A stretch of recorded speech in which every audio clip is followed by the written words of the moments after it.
Also, goeiemôre almal. Welkom by vanoggend se Sabbatskool en vir besoekers, welkom. Ek sien nie nou enige besoekers nie, maar welkom as julle hier is. En voordat ons begin, kom ek oop net vir ons met 'n woord van gebed. Ons Vader in die hemel, ons sê vir U dankie vir die wonderlike Sabbatoggend. Ons sê vir U dankie vir die lewe en die gesondheid wat ons het. Ons sê vir U dankie vir hier waar ons kan wees, Vader, op hierdie rusdag om tyd saam met U te spandeer. Ons vra dat hier waar ons nou 'n stukkie gaan lees, Vader, dat U ons harte en ons oë sal oopmaak en vir ons sal help dat ons iets van dit kan leer en dit weer kan saam met ons vat om met ander te deel. Ons vra dit in U naam alleen. Amen. Nou, ek wag net dat my slideshow opkom, maar ek wil vanoggend so 'n bietjie met julle gesels oor sout. En net so 'n paar interessante feitjies deel oor sout. Nou die geskiedenis van sout trek terug vir duisende jare. Dit was in Egipte gebruik vir die preservering van mummies en dit was 'n baie waardevolle item gewees in die handelsdryf. Nou die produksie van sout en die vervoer daarvan was letterlik verantwoordelik vir die ontstaan van nuwe paaie wat gebou was of dorpe wat opgespring het. En een van hulle is Salzburg, wat beteken City of Salt. En hulle het 'n ondergrondse soutmyn daar, waar hulle die sout uitgemyn het. Nou dit was nou nog nooit iets wat ek eintlik oor gedink het, jy weet, waar kom sout vandaan nie? Ek ken hom maar vir soutpan aan die ander kant, jy weet, hulle sif dit uit die water of iets, maar ek nou nie geweet, mens kan dit gaan myn uitklip nie. So dit was vir my interessant geweest. Nou hulle sê, daar is so ver terug as 2700 jaar voor Christus, het China 'n studie gepubliseer en dit noem meer as 40 verskillende soorte sout. Nou ek kon ongelukkig nie al daai soutte of die artikel opspoor nie, maar ek het toe hierdie soutsoorte gekry. Daar's 12 van hulle. En dit kom nou reg oor die wêreld voor en is redelik bekend, klink dit my. Nou dis meer as wat ek ooit gedink het aan sout. Ek ken wit sout en pink sout, jy weet wat jy daar in die kombuiskas kry. Maar almal daar is sout. Dis nou maar net verskillende ander minerale wat saam met die sout is wat die komposisie en die smaak verander. En as hulle nou vir jou sê dis 'n sea salt, dan is dit sout wat uit water verkry is, en as hulle praat van 'n rock salt, is dit een wat gemyn is van 'n klip. Nou die woord salaris of in Engels salary kom van die Latynse woord sal vir sout. In antieke Rome se tydperk was sout so waardevol dat hulle soldate gebetaal het in sout. En dit is ook daar blyklik waar die sêding vandaan kom, he's not worth his salt. So as die soldate slegte werk gedoen het, dan was hy nie sy sout werd nie. Dit is ook opgeskryf dat duisende van Napoleon se troepe gesterf het omdat hulle wonde nie wou genees het en hulle 'n verlaagde weerstand van siektes gehad het as gevolg van 'n tekort aan sout in hulle dieet. Ons liggaam het ongeveer so 100 gram sout nodig per 40 kg. Die sodium is belangrik vir die werking van impulse tussen die selle. Hulle sê 'n mens moet so 5 gram sout inneem per dag, maar sout kan ook dodelik wees as ons te veel daarvan inneem. Salt is one of the most important determinants of high blood pressure and increases cardiovascular risk worldwide. However, a high salt intake has other adverse effects beyond those involving the cardiovascular system, so that there is a renewed interest in the relationship between high salt intake and other diseases. Volgens verskeie studies is daar 'n duidelike verbintenis tussen sout en hoë bloeddruk. En hoë bloeddruk is die oorsaak van omtrent 50% se sterftes aan hartverwante siektes en oor die 60% van daai is beroertes. Sout kan gebruik word om bysteke ook te verlig. So volgende keer as 'n by jou steek, sout hom soos 'n choppie.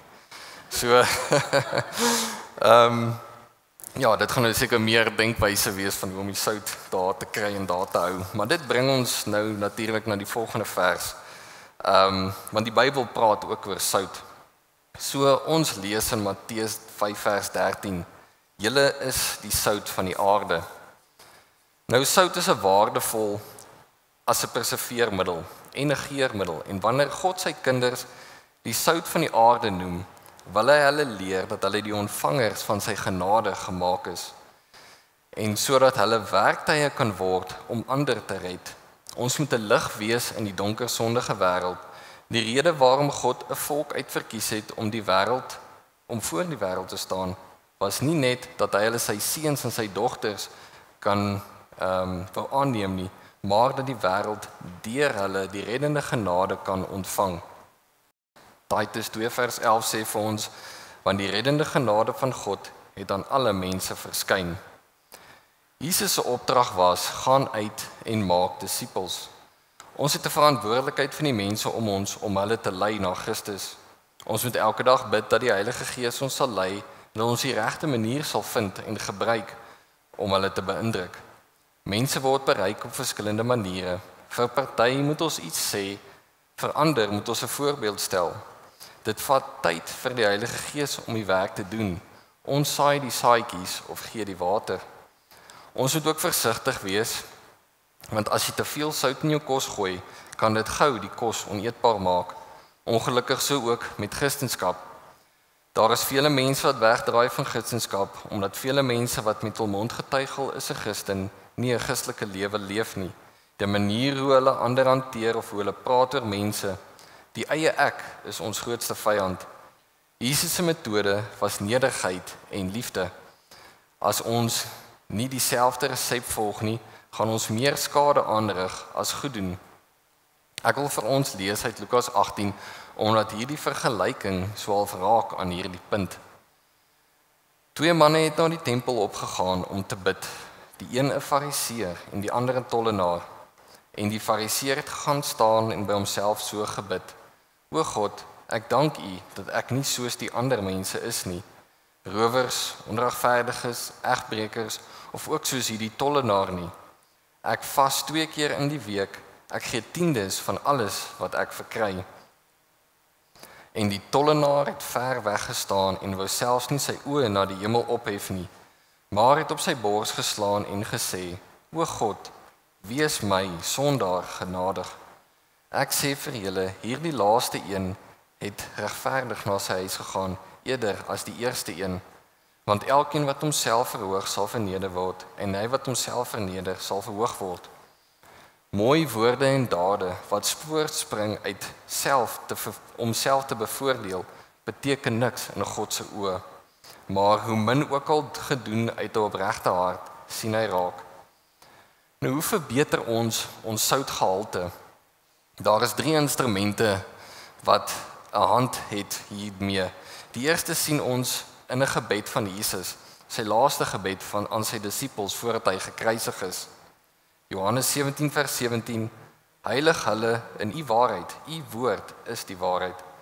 Die woord van God is vir ons soos sout, 'n perseveermiddel vir ons geloof. Sonder Bybelstudie versleg ons geloof. Die kennis wat ons daaruit put, die belofte wat ons kry, verlig ons gemoed en denke, soos sout wat smaak aan kos gee. Voor die disippels uitgegaan het om hulle werk te verrig, was hulle opdrag gegee om te wag vir die Heilige Gees. Dit was 'n belangrike en moeilike werk wat hulle moes aanpak. So daar was 'n rede vir die wag. Die Heilige Gees sou hulle versterk het, geheilig het en toegerus het om die taak aan te pak. Die Heilige Gees se hulp is die tweede instrument wat ons nodig het. Die derde een het betrekking met God se wet. So ek wil sê dit gaan oor gehoorsaamheid. Ek wil vir ons 'n stukkie lees uit die groot stryd, of in Engels the Great Controversy. So ek gaan vir ons lees in Engels. Dit sal op die bord verskyn. True sanctification is a Bible doctrine. The Apostle Paul in his letter to the Thessalonian church declares, "This is the will of God, even your sanctification." And he prays, "The very God of peace sanctify you wholly." The Bible clearly teaches what sanctification is and how it is to be attained. The Savior prayed for his disciples, "Sanctify them through thy truth. Thy word is truth." And Paul teaches that the believers are to be sanctified by the Holy Ghost. What is the work of the Holy Spirit? Jesus told his disciples, when he, the Spirit of truth, is come, He will guide you into all truth. And the psalmist says, Thy law is truth. By the word and the Spirit of God are opened to men the great principles of righteousness embodied in his law. And since the law of God is holy and just and good, a transcript of divine perfection, it follows that a character formed by obedience to the law will be holy. Christ is a perfect example of such a character. He says, I have kept my Father's commandments. I do always those things that please him. The followers of Christ are to become like him by the grace of God, to form characters in harmony with the principles of his holy law. This is Bible sanctification. This work can be accomplished only through faith in Christ by the power of the indwelling Spirit of God. Paul admonishes believers, work out your own salvation with fear and trembling, for it is God which worketh in you both to will and to do of his good pleasure. The Christian will feel the promptings of sin, but he will maintain a constant warfare against it. Here is where Christ's help is needed. Human weakness become united to divine strength, and faith exclaims, Thank be to God, which giveth us the victory through our Lord Jesus Christ. So die kort weergawe is, God sal ons reinig deur sy gees en sy waarheid. Sy woord is waarheid. Ons moet dit bestudeer. Ons moet dan ook gehoorsaam wees aan hom. Hy sê vir ons, die wat my liefhet, onderhou my gebooie. Ons moet die wet onderhou, want dit is ook die waarheid, en deur die wet te onderhou, sal ons karakters gevorm en geheilig word. Ons kan dit nie uit ons eie krag doen nie, ons het sy krag nodig. En deur hierdie proses van heiligmaking, sal ons dan die goeie sout van die aarde word wat God soek. Ek hoop dat julle hierdie punte interessant gevind het en die stukkie nuttig gevind het oor sout. Kom ons sluit af in gebed voordat ons aangaan. Vader, ons sê vir U dankie vir hierdie deel wat ons kon lees, Vader, hierdie herinnering. Ons sê vir U dankie vir U woord wat U vir ons gegee het, Vader, vir die inligting wat ons daai kan bid, Vader, dat U vir ons, kan ons sê, 'n blueprint gegee het van U karakter, van wie U is, en dat ons daardeur onsself nader aan U kan bring, meer in lyn kan wees, dat ons karakter soos U sin kan gevorm wees.